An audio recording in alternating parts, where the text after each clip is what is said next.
Hello there, my name is Chris Deacy and I'm the Head of Religious Studies at the University of Kent. I'm Reader in Theology and Religious Studies. And I'm going to talk about death and the afterlife.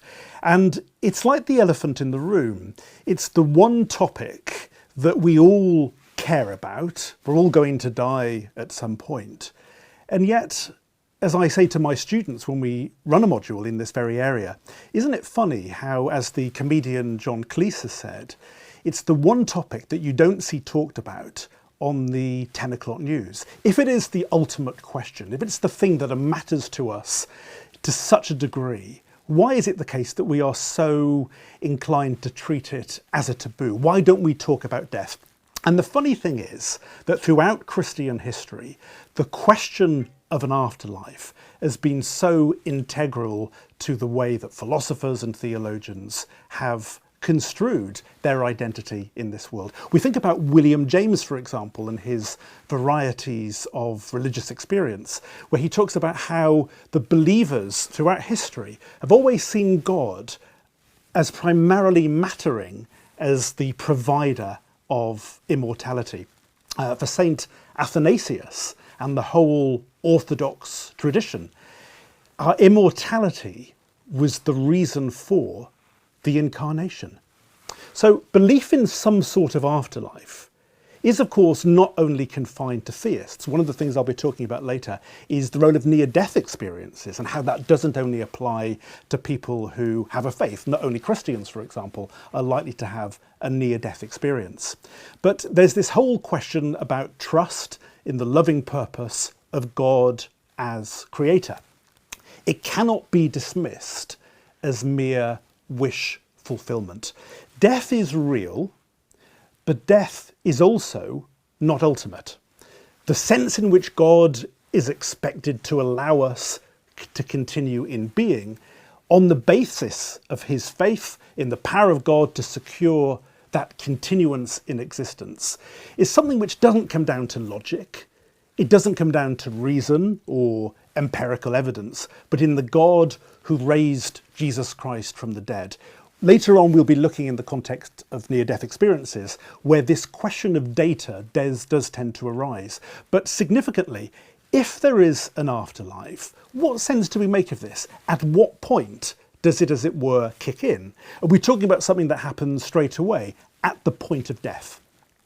Is there going to be some sort of sojourn in purgatory? Is there a sense in which there's going to be a gap between the point at which we die and then the day of judgment, the last days? Is there going to be a day of judgment? And if so, is it going to be an individual judgment? Is it going to apply to everybody, every nation, every community, every caste, every tribe? Does it happen at the same time, or are there different intervals?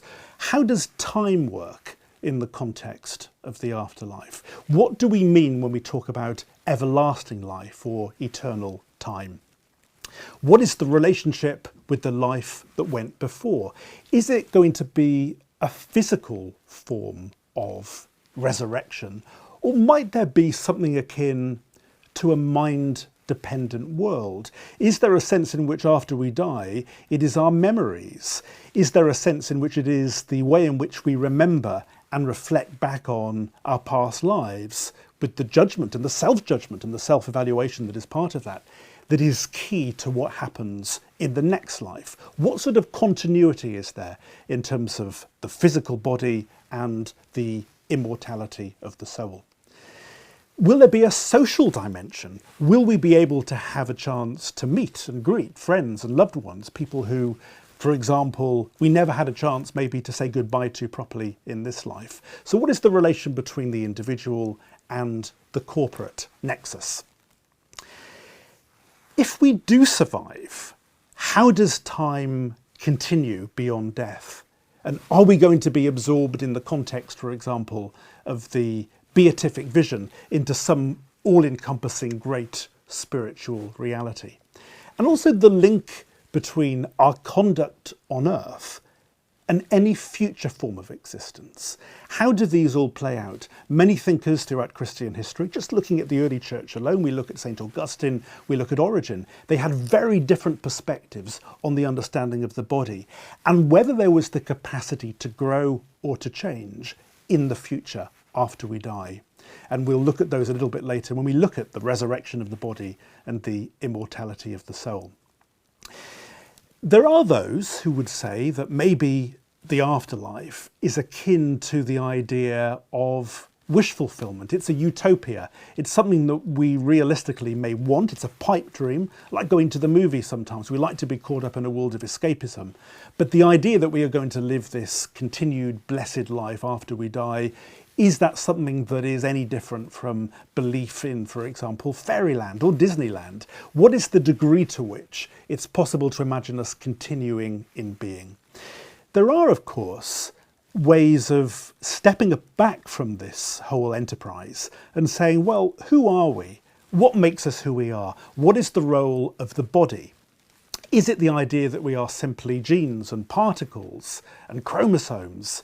Is there a sense in which it is possible for us, after we die, to continue in being without our bodies? Do we need the body to support us? What about the threat from science? There are going to be questions about the laws of physics, the way that biology understands who we are, the way in which we can look to the future and imagine that there is the possibility of having something akin, for example, to a mind-dependent world. But would that be sufficient? Is it possible when it comes to questions, for example, of punishment, to imagine that if somebody isn't destined for heaven, well, how can they possibly be punished outside of the bodily frame that is so integral to who we are in this life? So some of the elementary questions are always very much there.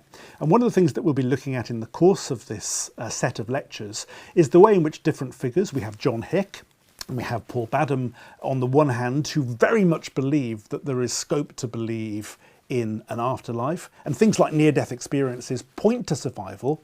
On the other hand, we have Richard Dawkins or Susan Blackmore, who would be more inclined to say that it isn't possible to see the continuation in being after death as a possibility because there is no empirical foundation for that. And then we get into the territory, for example, of Buddhism and the notion of the self and what it is that we have the capacity to be and whether we can possibly continue as an identity, as a single homogeneous continued soul after we die. And it does come down to this question of evidence.